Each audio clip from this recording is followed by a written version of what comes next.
Mathilde Larère déclare « Lâchez nos ovaires, ouvrez les frontières ». Ça rime, c'est sympathique, c'est percutant. Et pourquoi elle nous dit ça? Et pourquoi je lis ça? Parce que je la connais pas, cette dame-là. C'est en regardant les actus, je suis tombé sur cette phrase lapidaire, comme je vous l'ai dit, et cela m'a interloqué, interrogé. Je me suis dit, là, on a une championne du monde, il faut que j'aille voir de ça de plus près. Et je découvre que c'est une tribune d'une historienne, ok, et qui, cette dame, déclare et constate qu'au-delà du précédent de Vichy, oula, les heures les plus sombres, l'appel du président de la République au réarmement démographique, entre guillemets, on sait que Macron aime beaucoup les petites phrases qu'ils ne veulent rien dire, mais c'est son truc, s'inscrit dans la longue temporalité du contrôle sur les ventres des femmes.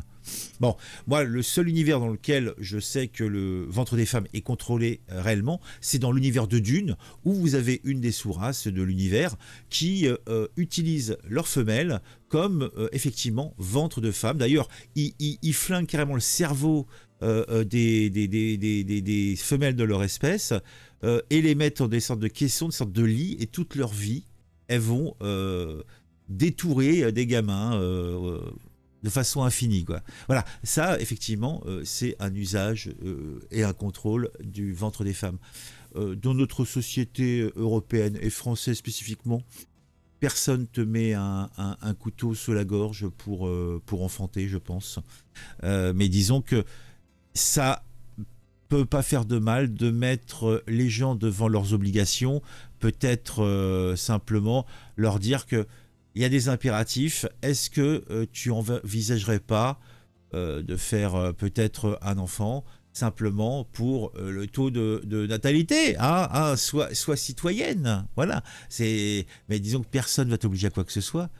Tu peux tout faire. Mais bon, Mathilde Larère est une historienne, donc je suppose qu'elle a des références historiques, peut-être au-delà de Vichy, puisque ça me semble un petit peu léger, quoi.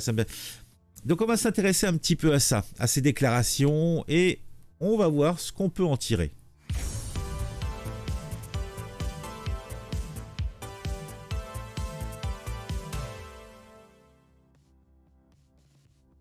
Dans cette charmante petite tribune, l'historienne Mathilde Larère dénonce, avec humour, les récents appels d'Emmanuel Macron au réarmement démographique dans une tribune pour l'Obs. Elle ironise sur la suggestion d'ouvrir les frontières pour résoudre la baisse de natalité. Larère semble vouloir ridiculiser l'idée de changer la composition culturelle du pays pour compenser la faible natalité, soulignant le risque d'un suicide culturel avec une touche moqueuse. Elle déconstruit les arguments du président et rappelle que la solution ne réside pas dans le mondialisme à tout prix. Ah non, c'est pas ce qu'elle dit. Ah non, ça, c'est ce que je dis moi. Ouais, d'accord. Bon. Alors, je recommence. Lorsque l'historienne Mathilde Larère débarque dans le débat sur la natalité, c'est comme si la comédie française s'invitait dans un drame épique. Eh oui, épique. Dans sa dernière tribune pour l'Observateur, elle propose une solution aussi audacieuse que décalée pour contrer la baisse de la natalité. Lâchez nos ovaires, ouvrez les frontières. Emmanuel Macron avait effectivement dégainé l'expression énigmatique de réarmement démographique et cela avait laissé les téléspectateurs médusés et moi aussi un petit peu. Larère, l'historienne, elle n'a pas tordu, ou plutôt tardé, je perds ma voix, à sortir les pop-corn, déclarant que notre président devait plutôt recevoir un Oscar pour la meilleure comédie politique, puisque c'est un mec qui aime bien sortir des formules un petit peu bizarres. Puisque réarmer démographiquement, et contre quoi ? En tout cas, c'est l'interrogation qu'a Larère avec son petit sourire. Selon elle, notre pays n'a pas besoin de chair à canon ni de chair à patron. Sa solution, il suffirait d'ouvrir les frontières et de faire venir la main-d'œuvre depuis l'étranger. Oui, simple comme bonjour. Mais voilà, le président semble pencher pour encourager plutôt les naissances sur le sol français et de parents français. Une idée que Larère trouve aussi délicieusement rétro que les moustaches de Napoléon. D'ailleurs, est-ce que Napoléon avec des moustaches pas sûr. Car qui a besoin de diversité culturelle quand on peut préserver la pureté du terroir, hein, dites-moi tout. Et que dire du plan pour la fertilité? Larère, avec un humour caustique auquel je suis assez peu sensible, se demande s'il inclut une cure de jouvence pour l'hôpital public ou simplement une distribution gratuite de confettis magiques. Le doute subsiste. Je ne sais pas pourquoi j'ai écrit ça, parce que ça n'a pas vraiment de sens pour moi du coup, après à la relecture.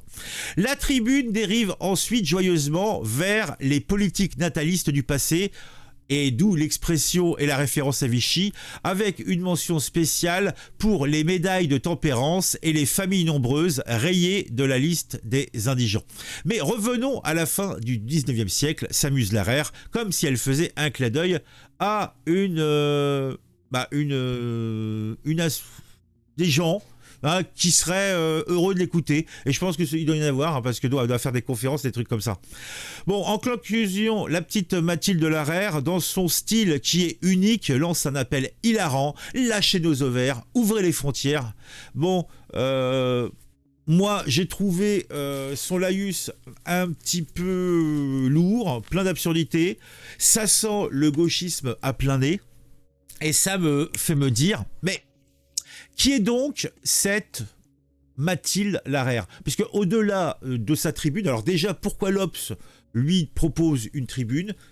Qui est-elle et qu'est-ce qui peut justifier le fait qu'elle vienne déblatérer ses propos dans un journal de portée nationale? Je sais pas. Bon alors, à la fin, on nous propose une petite bio. Alors, on va savoir un petit peu qui est cette dame. Donc, Mathilde Larère est une enseignante-chercheuse à l'université Paris-Est Marne-la-Vallée. Elle est spécialiste de l'histoire des révolutions du 19e siècle et de la citoyenneté. Elle a également travaillé sur l'histoire des luttes féministes. Elle a signé de nombreux ouvrages, dont récemment Rage Against the Machisme. Donc, c'est une féministe, donc je dirais même que ça doit être une néo-féministe.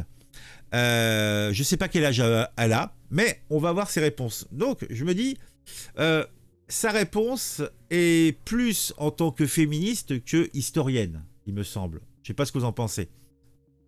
Alors, qui est-elle de Mathilde Larère? Donc, Mathilde Larère, elle est née en 70, donc elle a 53 ans. Donc, de toute façon, elle... je dirais que ça la concerne plus trop. Qu'on lui lâche les ovaires, je pense que si elle a dû les utiliser, elle les a déjà fait, parce que je pense que c'est un petit peu tard maintenant. Hein. Donc, quelle est sa spécialité? Donc, c'est une historienne et une militante politique française. Oui, vu ce qu'elle dit, je le pense. Elle est spécialiste des mouvements révolutionnaires et du maintien de l'ordre en France. Ah, c'est un petit peu éloigné de ce que j'ai lu là. Attends, qu'est-ce que je disais là? Que ici, elle était spécialiste de l'histoire des révolutions du 19e siècle et de la citoyenneté. Ah, c'est peut-être censé vouloir dire la même chose. Je sais pas. Elle est spécialisée en mouvement révolutionnaire et du maintien de l'ordre dans la France. Nanana. Donc, elle est là. Bon, c'est une bourgeoise, hein, une belle petite bourgeoise comme on les aime, fille d'un ingénieur agronome et d'une philosophe. Autant dire que c'est le fond de la cuvette intellectuelle. Et elle a fait l'école normale supérieure, hein, et elle a une agrégation d'histoire, etc., etc. Sa carrière, elle a fait, elle a jamais vraiment travaillé, hein. Oui, elle était conférencière à l'université, etc. Et alors, moi ça m'amuse toujours. Alors, elle a fait des recherches sur l'histoire de la citoyenneté. Où va bouquin? Non mais il y a des Fernand Nathan qui vont dire tout ça. Je sais pas ce qu'il y a. En fait, elle a glandé pendant 30 ans, quoi, pour résumer. Elle a eu la vie douce, hein. Elle a été fonctionnalisée à l'éducation nationale, mais c'est ça? Non, même pas. Non. Ah, parce que elle a formé des gens au moins. Je sais pas. Bon, en tout cas, bon, c'est une révolutionnaire, c'est une extra-gauchiste, puisque elle s'intéresse, et surtout, c'est une féministe. Donc, elle est véritablement intégrée dans le tissu politique, puisque elle est membre du comité d'histoire de la ville de Paris. Alors, ça consiste en quoi, le comité d'histoire de la ville de Paris? Ben, je vais vous expliquer. En fait, c'est comment réécrire l'histoire à la sauce de la personne qui contrôle la mairie à un moment donné. Donc, vous imaginez avec Hidalgo la réécriture que c'est. Elle revendique une approche politisée de l'histoire. Oh, on ne raconte pas de choses fausses parce qu'il y a une approche politisée. À partir du moment où on est solide scientifiquement et qu'on ne trahit pas les sources, moi j'affiche la couleur. Bon, c'est vrai qu'elle est honnête. Elle nous dit qu'elle manipule les éléments pour raconter son propre narratif. Ben, oui, ben c'est ça en fait. Hein. Voilà, ben non, mais c'est bien. Donc, elle a été dans le parti de gauche. Le parti de gauche, c'est le parti de Mélenchon, c'est ça, hein, c'est bien ça. Et elle était donc c'est une politicienne parisienne, d'où sa présence dans cette commission. Elle milite au SNEPSU-FSU. Elle fait partie des premiers signataires appelant à la manifestation contre l'islamophobie. Lors des élections présidentielles de 2022, elle a apporté son soutien à Jean-Luc Mélenchon. Oh. Donc, c'est une mélenchoniste, c'est une islamophile, c'est une féministe, une néo-féministe. Alors les choses sont antinomiques, mais ça, c'est l'intersectionnalité des luttes. Hein. Ça permet des mariages contre nature entre des gens qui n'ont absolument rien à voir. Bon, en tout cas, ça nous laisse un petit peu mieux comprendre pourquoi cette dame vient nous dire « Lâchez nos ovaires, ouvrez nos frontières. Hein » Voilà, hein, mondialiste d'aimer, hein. Ah, vous pouvez. Il y a une photo d'elle. Attendez, il y a une photo d'elle là. Mais bon, attendez, on va la montrer peut-être. Si on clique dessus, il se passe quoi? Voilà. Bon, ne crachez pas sur l'écran, s'il vous plaît. Ne crachez pas sur l'écran. Non, parce qu'après, il faut que vous le nettoyiez. Hein. Bon, en tout cas, cette petite dame me semble être une personne peu estimable. Et nous l'oublierons aussi vite que nous nous sommes intéressés à elle. On se retrouve très vite pour une nouvelle vidéo sur un sujet qui m'aura intéressé et qui, je l'espère, vous intéressera. Mettez en commentaire ce que vous pensez de tout ça. Que pensez-vous de cette dame? Que pensez-vous de moi? Que pensez-vous de mon argumentaire? Que pensez-vous de tout ça? Un j'aime, un commentaire pour le référencement, pour l'interaction. Si vous regardez régulièrement mes vidéos et que vous n'êtes pas encore abonné, vous êtes méchant. Vous êtes méchant. Abonnez-vous sans attendre. Hein? Et activez la petite cloche si ce n'est pas encore fait. À très vite pour une nouvelle vidéo.